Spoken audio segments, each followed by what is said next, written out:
we have to see the two types of the progressive wave. One it is a transverse wave, another one it is a longitudinal wave. आता progressive wave म्हणजे काय, काल तुम्हाला सांगितलेलं होतं. ते जर बघितलं नदी असेल किंवा विहिरीच्या काठाला आपण गेलो असेल किंवा नदीच्या काठाला पाणी संत असते आणि आपण जाता जाता काय करतोय, त्याच्यामध्ये दगड टाकतो, बरोबर आहे.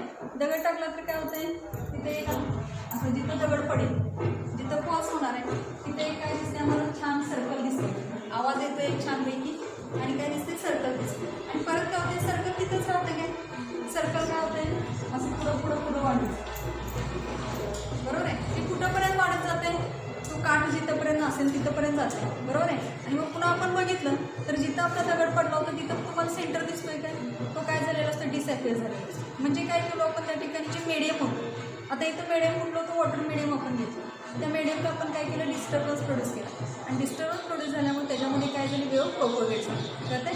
किंवा जाता जाता आपल्याला सवय असते, घरामध्ये दोरी बांधलेली असते देण्याची, बरोबर, ती तारेची पाहिजे. त्या जाता जाता तारेच्या आपण काय करतो, असं प्लग करून जातो. प्लग केल्यावर काय होतं, त्या ठिकाणी जी टाईट असेल तर ती हलते आणि हल्ल्यावर काय होतं, त्याच्यात थोडं साऊंड प्रोड्यूस होतं आणि प्लस काय होतं, तिथं वेव्ह प्रोड्यूस झाल्यासारखी आपल्याला दिसते, बरोबर आहे. ती स्ट्रिंग कशी पाहिजे, टाईट पाहिजे. म्हणजे त्याला आपण काय केलं, आपण वी हॅव टू काय केलं, त्याला डिस्टर्बन्स प्रोड्यूस केला आणि डिस्टर्बन्स प्रोड्यूस केल्यामुळे तिथं वेव्ह काय झाली, त्या ठिकाणी प्रोपोगेट झाली. ही वेव्ह कंटिन्युअसली राहते का, एक थोड्याशा कालावधीसाठी, म्हणजे काय म्हणतो आपण शॉर्ट ड्युरेशनसाठी ती वेव्ह त्या ठिकाणी राहत असते. मग याच्यामध्ये वेव्हमध्ये मागाशी सांगितलं की दोन टाईप सांगितले होते, एक ट्रान्सव्हर्स वेव्ह सांगितलं होता, एक दुसरा लॉन्जिट्युडनल वेव्ह सांगितलं होता. ट्रान्सव्हर्स वेव्ह आपल्याला सगळ्यांना माहीत आहे. आपण काय केलं, एक दोरी घेतली, एक दोरीचे एक टोक काय केले, त्या ठिकाणी रिजिड सपोर्टला आपण काय केले, बांधलेलं आहे आणि दुसरं टोक आपल्या हातात आणि ती दोरी आपण काय करणार आहे, वर खाली करणार. जेव्हा आपण वर खाली करू त्यावेळी काय होणार आहे, त्याला असे हेलकावे प्रोड्यूस होणार आहे, बरोबर आहे. हेलकावे झाले म्हणजेच काय केलं, जी दोरी तुमच्या हातामध्ये होते ती हातामध्ये असते त्यावेळी ती हेलकावे घेणार आहे का, जोपर्यंत त्याला आपण मोशन देत नाही, म्हणजे काय, जोपर्यंत आपण त्याला डिस्टर्बन्स प्रोड्यूस करत नाही तोपर्यंत ती त्या ठिकाणी ती वेव्ह जी असणार, ती स्ट्रिंग जी असणार आहे ती कशी राहणार आहे, मिन पोर्शनला राहणार. आणि जेव्हा डिस्टर्ब केलं म्हणजे काय, त्याला आपण डाऊन पोर्शनमध्ये केलं तर तिथं काय होणार आहे, अशी वेव्ह त्या ठिकाणी प्रोड्यूस होणार आहे. म्हणजे आपली ही वेव्हची अशी प्रोड्यूस, बरोबर आहे. ती वेव्हचं नेचर प्रोड्यूस झालं. म्हणजे वेव्हचं नेचर प्रोड्यूस झालं म्हणजे काय, वेव्ह आपण काय केलं, या डायरेक्शनमध्ये त्या ठिकाणी मूव्ह केली, म्हणजे आपण पार्टिकल काय केलं, ती स्ट्रिंग होती ती आपण डाऊन पार्टिकलला मूव्ह केली आणि इथं वेव्ह काय झाली, त्या ठिकाणी प्रोपोगेट झाली. म्हणजे ती वेव्ह काय झाली, तिथं प्रोड्यूस झाली. ती जी वेव्ह प्रोड्यूस झाली त्या ठिकाणची असणारं प्रोपोगेशन ऑफ द वेव्ह ती कशी असणार आहे, त्या ठिकाणी परपेंडिक्युलर असणार. आणि म्हणून आपण डेफिनेशन सांगत होतो ट्रान्सव्हर्स वेव्हची, the wave in which the particles of the medium vibrate in a direction perpendicular to the direction of propagation of the waves. मग तुम्हाला हे काय सांगितलं, पार्टिकल्स ऑफ द मीडियम म्हणजे काय, तर इथे एनर्जी काय होतं, ट्रान्सफर होते. एनर्जी कशी ट्रान्सफर झाली, इथं जसं आपण सांगितलं, इथं दगड पडल्यानंतर हळूहळू ते काय झालं, पुढं पुढं सरकत गेली. आता आली का नाही, पुढं पुढं सरकत गेली म्हणजे काय झालं की इथं जो असणारा पार्टिकल आहे तो काय करणार आहे, जी दगडाने एनर्जी आलेली आहे त्याच्यापासून ती काहीतरी परेस केली आणि ती एनर्जी काय केला, एंट्री पार्टिकलला दिली. म्हणजे त्या शेजारचा कोण असेल त्याला दिलं. शेजारचा काय करणार, ते स्थिर अवस्थेमध्ये असणार आहे तर तेव्हा काय करणार, त्याला डिस्टर्ब केलं, बरोबर आहे. परत तो काय करणार, त्याच्या शेजारचं म्हणजे अशी काय करणार आहे, हे नेगेटिव्ह पार्टिकल जे असणार आहे ते एनर्जी काय करत जाणार आहे, ट्रान्सफर करत जाणार, बरोबर आहे. म्हणजे पहिल्यांदा त्या पार्टिकलची पोझिशन कशी असते, रेस्ट पोझिशन असते. त्याला एनर्जी दिली तर काय होणार आहे, तो मुव्हेबल होणार. तो जेवढी एनर्जी पजेस केली तो पुन्हा देणार, नेबरिंग ॲटम. अशी एनर्जी काय होत जाणार आहे, पुढं पुढं ट्रॅव्हल होत जाणार आहे आणि असे जर पार्टिकल्स अशी मूव्ह होत गेले तर या ठिकाणी काय प्रोड्यूस होणार आहे, आपली वेव्ह प्रोड्यूस होणार आहे. हे घेतलं आपण ट्रान्सव्हर्स वेव्हच्यावर. दुसरं आपण घेतलं होतं लॉन्जिट्युडनल वेव्हच्यावर. म्हणजे आता एक सांगायचं आहे, ट्रान्सव्हर्स वेव्ह असेल तर इथं आपल्याला काही भाग काय दिसतोय, शिखरासारखा दिसतोय, काही भाग दरीसारखा दिसतोय. शिखरासारखा जो उंचवटा भाग दिसतोय त्याला आपण काय म्हणतो, it is known as a crests, बरोबर आहे. आणि हा आला तर पाच आहे, इट इज नोन ॲज काय म्हणतो आपण, ट्रफस. एक क्रिस्ट आणि काय होते, ट्रफ. म्हणजे आता इथे क्रिस्ट झाल्यानंतर ट्रफ आला, ट्रफ नंतर कोण येणार, क्रिस्टल, क्रिस्ट नंतर ट्रफ, त्यानंतर क्रिस्टल ट्रफ. म्हणजे अल्टरनेटली कोण प्रोड्यूस होत जाणार आहे, एकदा क्रिस्ट झाला की पुन्हा ट्रफ, पुन्हा क्रिस्ट, पुन्हा ट्रफ प्रोड्यूस होते.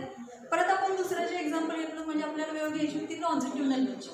लॉन्जिट्युडनलमध्ये काय सांगितलं होतं, आपण साऊंड वेव्हचं एक्झाम्पल घेत होतो. तुम्हाला नवीमध्ये असताना एक पॉईंट झाला होता, आपण ट्युनिंग फोर्क घेत होतो, तो व्हायब्रेट करत होतो, व्हायब्रेट झाला की त्याची व्हायब्रेशन प्रोड्यूस होतो. आपल्याला एक्झाम्पल असं घेत होतो, असा ट्युनिंग फोर्क येतो, लक्षात आहे का बघा.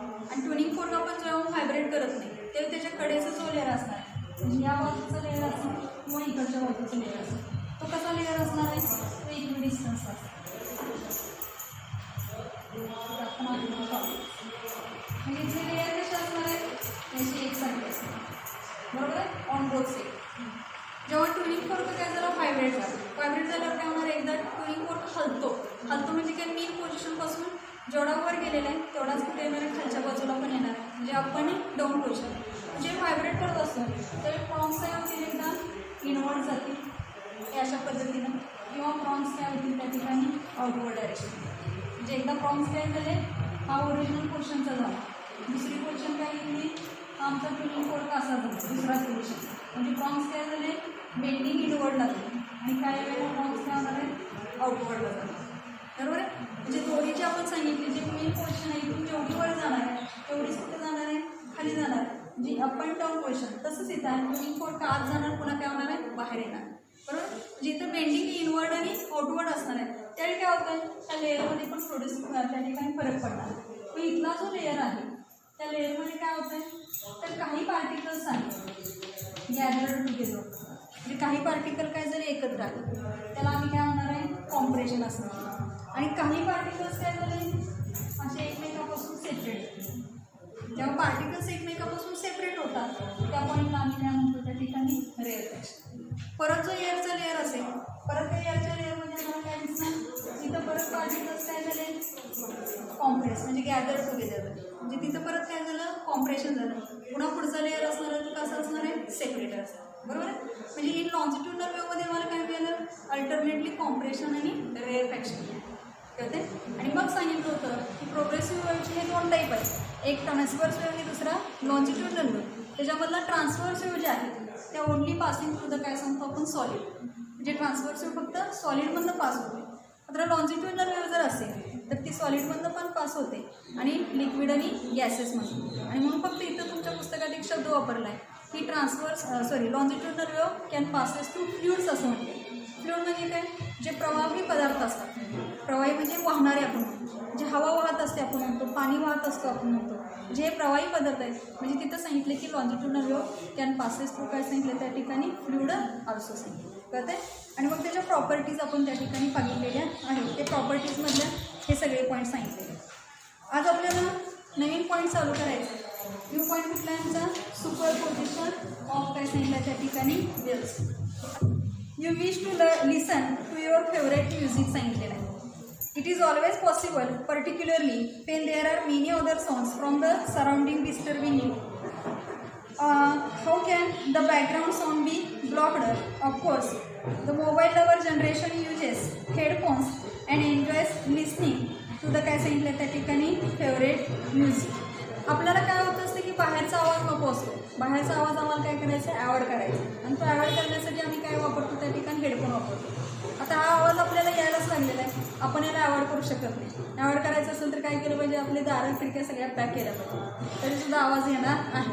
आणि मग आपण जर बघितलं की एखादी गाण्याचे कार्यक्रम जे असतात की आपण टी व्हीवर बघतो, वेगवेगळे असणारे त्यांचे गायक असतात, ते गायक त्यांचं गायन चालू झालेलं असतं आणि जजेस काय करतात, एखाद्याचं गाणं त्यांना क्लिअरली ऐकायचं असतं तर लगेच काय करतात, तो हेडफोनसारखा असते त्यांचा तो वापरतो. पण तो का वापरत असतील तर त्यांचा जो आवाज आहे, क्लिअरिटी आपण जे म्हणतो, क्लिअरनेस जे म्हणतो, तो त्यांच्यापर्यंत व्यवस्थित आला पाहिजे.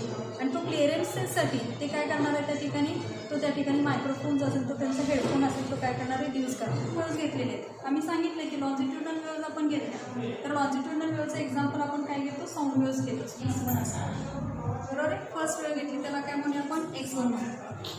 की त्याची काय आहे, मेन पोर्शन म्हणजे काय झाला, ओरिजिन पॉईंट झाला. मेन पोर्शनला आपण काय केलं, ओनं दाखवलं किंवा मेन पोर्शनला डिस्प्लेसमेंट 0 म्हणून त्याला 0 म्हणा, म्हणजे हा काय झाला, 0 झाला. आता वेव्स काय झाल्या, स्टार्ट झाल्या, म्हणजे हा वेव्ह जे आहे त्या अशा पद्धतीने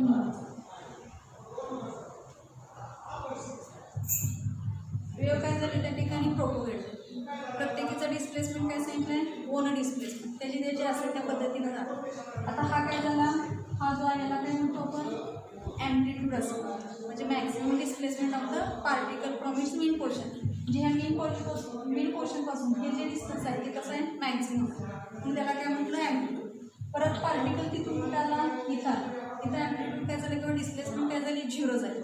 परत तो ट्रॅव्हल्स काय झाला रिव्हर्स डायरेक्शनमध्ये. आता रिव्हर्समध्ये गेला की काय झाली त्याची मॅक्झिमम डिस्प्लेसमेंट झाली, फक्त काय झालं डायरेक्शन अपोजिट कळते अशा पद्धती. ही पहिली वेळ गेली. परत आपण दुसरी वेळ इथं काढूया.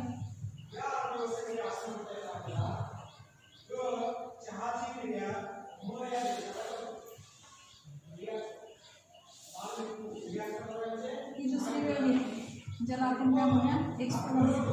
हा त्याची मेन पोर्शन काय घेतली ओ पासून स्टार्ट. परत त्याची डिस्प्लेसमेंट काय झाली वेगळी झाली बरोबर. आता इथं जर बघितलं हा आपल्याला काय करायचं आहे रिझल्टंट काढायचं.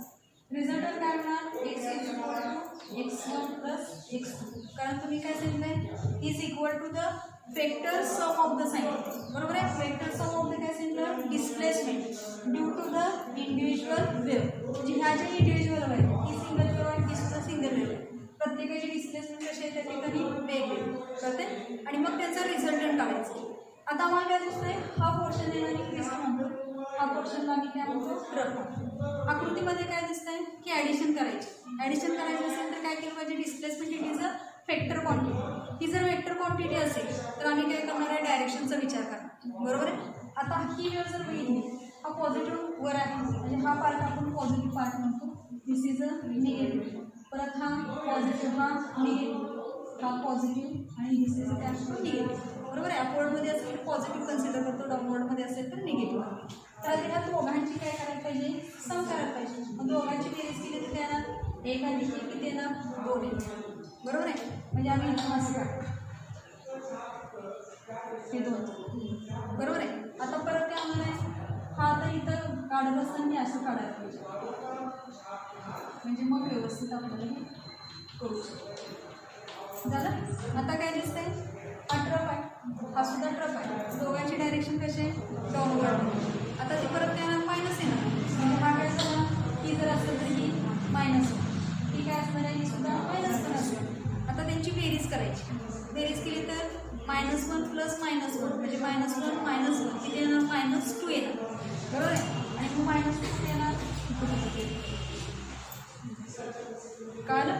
त्यानंतर पुढचं म्हणजे ही वेळ अशा पद्धतीनं आपली कळते काय बघ काय सांगितलं ईच वेव्ह जी पहिली वेव्ह आहे तिची डिस्प्लेसमेंट वेगळी आहे. बोट डिस्प्लेसमेंटनं ती काय होणार आहे ट्रॅव्हल्स होणार आहे.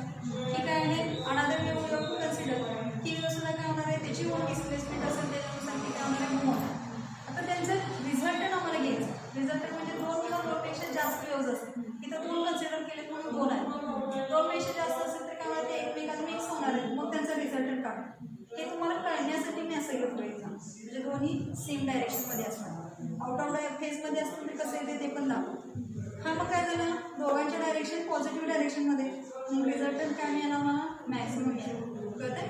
त्या दोन्ही काय आहेत डाऊनवर्ड डायरेक्शनमध्ये म्हणजे ट्रफवर ट्रफ इन्सिडेंट झाला आणि इथं आम्हाला मॅक्सिमम काय मिळाले डिस्प्लेसमेंट कळतं. इथं काय झालं क्रिस्टवर क्रिस्ट इन्सिडेंट झाला आणि इथं मॅक्सिमम डिस्प्लेसमेंट. ज्यांच्या इंडिव्हिज्युअल डिस्प्लेसमेंटपेक्षा ही डिस्प्लेसमेंट कशी आहे जास्त कमी जास्त. ही एक होती ही एक होती रिझल्टंट आम्हाला काय मिळाली जास्त कळतंय. कसं येणार ते पुढच्या पॉईंटमध्ये आपल्याला आहे. मी काय सांगितलं हे A1 + A2 कसं केलं ते आपण पुढं शिकला. हे दोन्ही काय झालं इन फेजमध्ये झालं का इन सेम डायरेक्शनमध्ये असेल. दोघांची डायरेक्शन कशा आहे त्या ठिकाणी अपवर्ड डायरेक्शनमध्ये असेल तर क्रिस्टवर क्रिस्ट घेतला हा ट्रफवर ट्रफ घेतला कारण आणि म्हणून व्याख्या बघा परत एकदा काय सांगितलंय पेन टू ऑर काय सांगितलंय त्या ठिकाणी मोर वेव्स ट्रॅव्हलिंग टू काय सांगितलंय मीडियम बरोबर आहे. त्या 2 वेव्स किंवा 2पेक्षा जास्त मीडियममध्ये ट्रॅव्हल्स होणार. पुढे सांगितलंय passes to a common point. Common point दोघांचं सेम असेल म्हणून मी घेताना आपण ती काढताना इथे एकसारखीच घेतली. सगळ्यांचे कॉमन पॉईंट आहेत एकसारखेच. Common point each wave produces its own displacement म्हणजे प्रत्येक वेव्हची डिस्प्लेसमेंट कशी असणार आहे ओन असणार. पुढं सांगितलं आहे इंडिपेंडंट ऑफ काय सांगितलं आहे इच अदर. एकमेकीवर डिपेंड आहेत का त्या नाही. दोघांची डिस्प्लेसमेंट कशी वेगळे independent of each other independent of each other. The resultant displacement आम्हाला कशी मिळाली it is the vector sum of vector sum केली कुणाची दोघांची. वेक्टर केली म्हणजे काय हा पॉझिटिव्ह डायरेक्शनमध्ये, हा पण पॉझिटिव्ह डायरेक्शनमध्ये, पॉझिटिव्ह असेल तर तो पॉझिटिव्ह असेल. हे दोन्ही निगेटिव्ह डायरेक्शन आहे, म्हणजे इथं आम्हाला निगेटिव्ह आहे. तर निगेटिव्हला कसं मिळाला, हा मॅक्झिममच मिळाला. हा पॉझिटिव्ह डायरेक्शनमध्ये सुद्धा काय मिळाला, मॅक्झिमम. कारण आणि मग सांगितले vector sum of the displacement due to the individual wave at that specifically points. कळालं? बरोबर आहे. ही फर्स्ट बरोबर आहे. स्टार्टिंग कुठं झाले, पॉझिटिव्ह डायरेक्शनमधून झाले. बरोबर आहे. सेकंड वेव्ह कन्सिडर करूया. काय म्हटलं त्याला आपण x2 असं, ती फक्त आम्ही काय करूया आता रिव्हर्स काय केली, रिव्हर्समध्ये. बरोबर आहे. म्हणजे आता दोघांची फेस सेम आहे का? इथं काय दिसतं, वर क्रिस्टल दिसतो, इथं काय दिसतोय, ट्रक दिसतो. बरोबर आहे. आता आम्ही काय करणार आहे, परत आहे तीच व्याख्या, बदलत नाही. Factor sum of the displacement due to the काय येणार आहे, त्या ठिकाणी टू वेव्हज येणार. डिस्प्लेसमेंट दोघांच्या पेअरचे ते काय येणार आहे, की आमची रिझल्ट येणार. म्हणजे फॉर्म्युला हाच येणार आहे, x = x1 + x2 येणार. कळते? मग आता आपण रिझल्टच काढूया. हा काय दिसतोय, +1, हा काय दिसतोय, -1. म्हणजे this is a crystal. Incident of the कशावर झाला, ट्रकवर झाला. क्रिस्टल कशावर इन्सिडेंट झाला, ट्रकवर झाला. मग आम्ही काय सांगितलं, हा +1 आहे. बरोबर आहे. आपण नुसता 1 लिहूया अधिक, आणि इथं प्लस आहे. आणि हा काय झाला, -1 प्लस काय ना, 1 + -, काय मिळालं, किती मिळाली डिस्प्लेसमेंट. म्हणजे आता माझी इथे डिस्प्लेसमेंट काय ना, डिस्प्लेसमेंट काय माझी. बरोबर. आता दुसऱ्या केसला इथं ह्या पोझिशनला काय दिसतंय, it is in the downward direction. म्हणजे हाच काय झाला, ट्रक इन्सिडेंट ऑन द कशावर झाला, क्रिस्टल. बरोबर. आता ह्याची व्हॅल्यू किती असणार आहे, -1 प्लस ह्याची काय असणार आहे, प्लस. डायरेक्ट आपण असंच. आता सांगा -+0 आहे ना, -1 + 1 काय झालं, 0. इथं सुद्धा मला काय मिळणार आहे, 0. आता इथं जरी बघितलं तर तुम्ही लगेच सांगू शकता, इथं डिस्प्लेसमेंट किती असेल, 0. म्हणजे आम्हाला इथं सुद्धा डिस्प्लेसमेंट 0 मिळाली, इथं पण 0. म्हणजे इथं रिझल्ट मिनिमम आला का मॅक्झिमम आला, वाढला का कमी झाला, मगाशी वाढला होता का कमी झाला, वाढला. आता रिझल्ट काय झाला, कमी झाला. मगाशी इथंपर्यंत गेला, आता कुठं आहे, मी पोर्शनलाच आहे. म्हणजे आमची डिस्प्लेसमेंट किती आहे, 0 आहे. म्हणजे आम्हाला इथं काय मिळालं, जेव्हा पार्टिकल्स काय असतील, आउट ऑफ फेजमध्ये असतील. आउट ऑफ फेजमध्ये असेल तर काय म्हणणार आहे, डिस्प्लेसमेंट आम्हाला 0. बरोबर. कधी 0 मिळेल, जेव्हा दोघांचं नेचर सेम असेल त्या. नसेल तर कमी जास्त असेल तर त्या पद्धतीने मिळेल. कळतंय. जे क्रिस्टवर क्रिस इन्सिडेंट झाला किंवा ट्रकवर ट्रक इन्सिडेंट झाला तर आम्हाला डिस्प्लेसमेंट काय मिळणार आहे, मॅक्झिमम मिळणार आहे. जेव्हा आम्ही क्रिस्टवर ट्रक इन्सिडेंट होईल किंवा ट्रकवर क्रिस इन्सिडेंट होईल ते आम्हाला काय होणार आहे, डिस्प्लेसमेंट कमी होणार. कळतंय, मिनिमम मिळणार. म्हणजे तिथे इंटेन्सिटी पण आपण घेतो.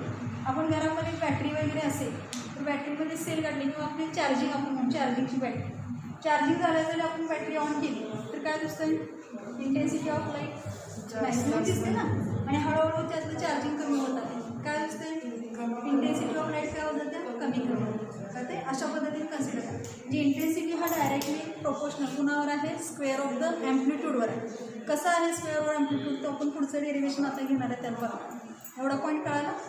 म्हणजे 2 किंवा 2पेक्षा जास्त वेव्ह असतील त्या सायमल्टेनियसली मूव्ह होत असतील, त्यांचा स्टार्टिंग पॉईंट हा कसा असेल, कॉमन असेल किंवा स्टार्टिंग पॉईंट एकाच वेळी त्यातनं त्या ट्रॅव्हल होत असतील, त्यावेळी त्या प्रत्येकाची डिस्प्लेसमेंट कशी असणार आहे, स्वतःची ओन असणार आहे. आणि ज्यामुळे त्या 2 किंवा 2पेक्षा जास्त वेव्हचा आम्ही काय करणार आहे, त्या ठिकाणी रिझल्टंट काढणार आहे. ती रिझल्टंट आम्हाला काय मिळणार आहे, वेक्टर सम मिळणार. वेक्टर सम कुणाची मिळणार आहे, डिस्प्लेसमेंट ऑफ द 2 और मोर वेव्स. 2 किंवा 2पेक्षा अधिक वेव्ह असतील त्या सगळ्यांची काय करायची, बेरीज करायची. तो आम्हाला काय मिळणार आहे, रिझल्टंट मिळणार आहे. आणि याला काय म्हटलं जातं आहे, सुपरपोजिशन ऑफ द वेव्ज. ते सुपरपोजिशन ऑफ द वेव्हचं प्रिन्सिपल जे आहे ते कुठं कुठं यूज केलं जातं, तर आमच्या साऊंड वेव्समध्ये यूज केलं जातं, लाईट वेव्समध्ये पण यूज केलं जातं. पुढे टॉपिकमध्ये आपण बघणार आहे, इंटरफरन्स ऑफ लाईट जो आहे त्याच्यामध्ये बघणार आहे कशा पद्धतीने येते ते आपण पाहू. Amplitude of the resultant wave producer due to superposition of the काय घेतले त्या ठिकाणी waves. Here we have to taken consider the 2 waves having the काय सांगितलं त्या ठिकाणी सेम फ्रिक्वेन्सी. फ्रिक्वेन्सी कशी आहे, सेम आहे. बट काय सांगितलं त्या ठिकाणी डिफरंट ॲम्प्लिट्यूड. ॲम्प्लिट्यूड दोघांचं कसं असणार आहे, डिफरंट असणार आहे. मग सांगितलं त्या ठिकाणी 2 ॲम्प्लिट्यूड सांगितले, एक A1 आणि A2 सांगितलं. पण कन्सिडर केल्या 2 वेव्स. एक घेतली first wave Y1 is equal to A1 sine omega t आणि अनदर वेव काय घेतली Y2 is equal to A2 sine in bracket omega t plus काय घेतला त्या ठिकाणी 5. तर काय सांगितलं A1 अँड A2 बी तर काय सांगितलं त्या ठिकाणी ॲम्प्लिट्यूड्स ऑफ द काय सांगितलं त्या ठिकाणी ट्युडर्स. मग सांगितलं ॲम्प्लिट्यूड कसं असणार आहे, वेगळं असणार आहे, बरोबर आहे. फ्रिक्वेन्सी फक्त काय असणार आहे, सेम असणार. आणि फाय जो घेतलेला आहे तो फाय काय आहे त्या ठिकाणी फेज त्यांच्यामध्ये असणारा फेज डिफर जो घेतला आहे तो काय असणार आहे, तिथं फाय असणार. आणि मग displacement of each wave at X is equal to काय सांगितलं त्या ठिकाणी 0. ही इज अ गिवन आहे असं.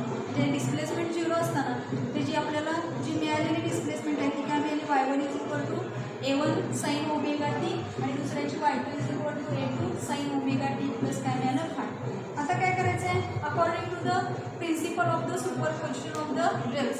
सुपरपोजिशन वेवमध्ये काय सांगितलं होतं की आम्हाला रिझल्टंट काढायचे असेल तर रिझल्टंट कशी मिळते, factor sum of the displacement 2 और मोर वेव्स. आता इथं 2च वेव आहे म्हणजे आपल्याला दोघांची काय केली पाहिजे, ॲडिशन केली. म्हणजे आम्ही काय म्हणणार fix y is equal to Y1 plus काय घेणार Y2 म्हणजे दोघांची काय करायची ॲडिशन. आता आपण इथं दोघांची किंमत घेऊ. Please y is equal to Y1 having value A1 sine omega t plus Y2 ची value A2 sine in bracket omega t plus 5.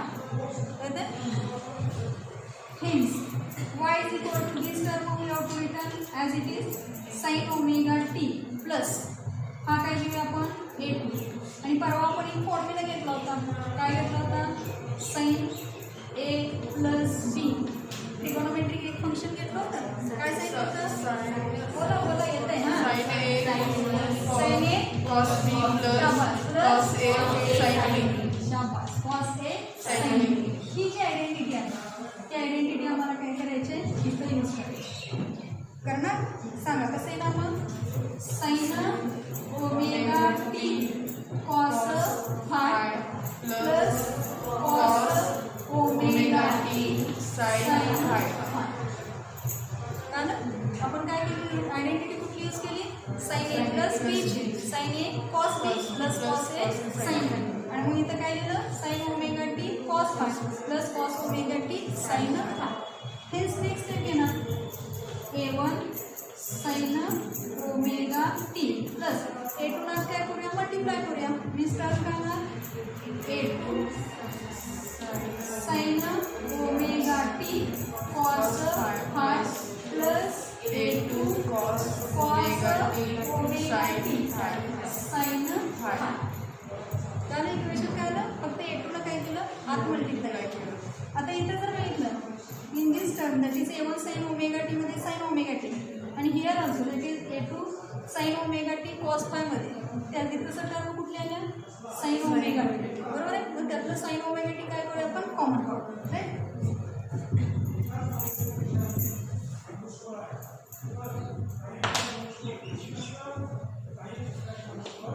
सांगा काय ना, please y is equal to sine omega T term common काढणार, sine omega T in ब्रॅकेटमध्ये remaining term काय होईल इथं,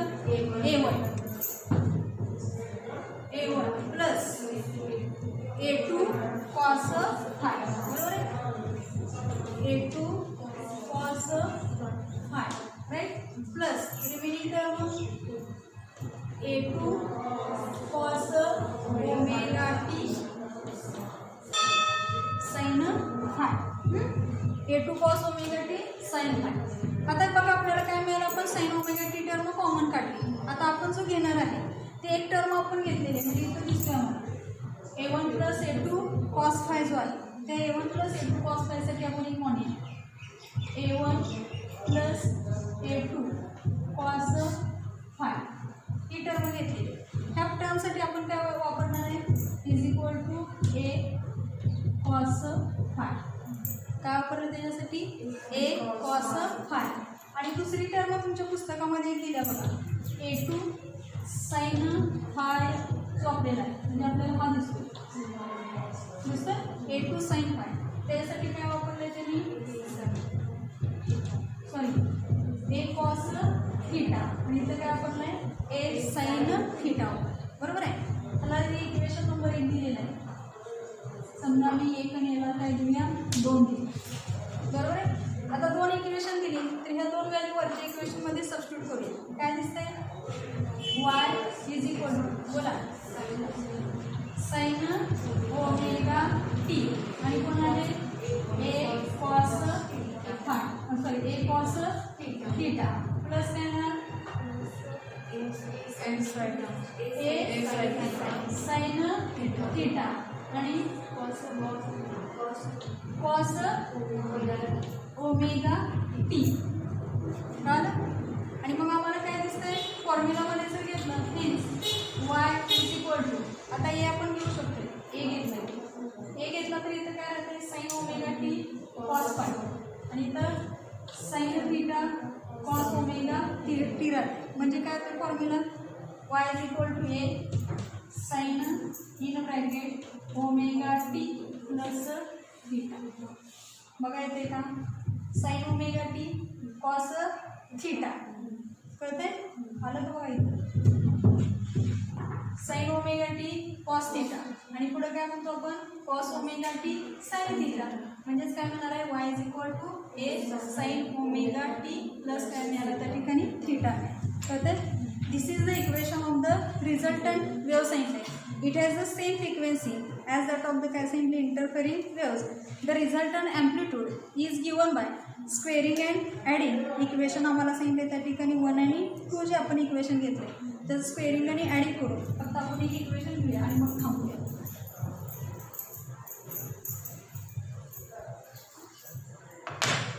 हां इक्वेशन कुठलं बरं सांगा.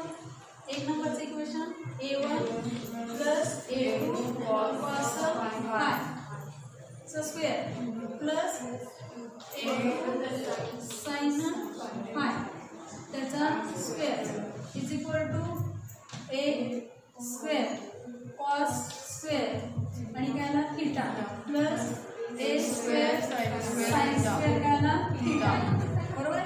आता याचं एक्सपान्शन केलं कसं आहे ना A1 square A plus B bracket square plus 2 A1 A2 इथे येणार ना हा कॉस फाय प्लस ह्याचा स्क्वेअर A2 स्क्वेअर ह्याचा कॉस स्क्वेअर काय ना phi plus A2 square sine square काय ना फाय इज इक्वल टू यातला A स्क्वेअर कॉमन काढू A square in bracket cos square theta plus sine square theta. Hence आता हे काय दिसते बघा इथं आपण घे बघा A1 square plus 2A1 A2 cos five बरोबर आहे. त्याच्यामध्ये common plus A2 square in ब्रॅकेटमध्ये cos square phi plus sine square phi is equal to हा काय स्क्वेअर आणि बरोबर. नेक्स्ट आपण घेतो hence A1 square plus 2A1 A2 cos phi plus A2 square त्याची व्हॅल्यू किती आली 1 इज इक्वल टू काय आला हा A स्क्वेअर राईट. आणि मग आम्हाला स्क्वेअर रूट काढायचं असेल तर काय केलं पाहिजे इज इक्वल टू हा A इन द रूट काय ना A1 square plus 2A1 A2 cos phi plus A2 square आणि हे आम्हाला काय मिळालं इक्वेशन फॉर द कुणाचं मिळालं ॲम्प्लिट्यूड. बघा A is equal to in the root A1 square plus 2A1 A2 cos phi plus A2 square.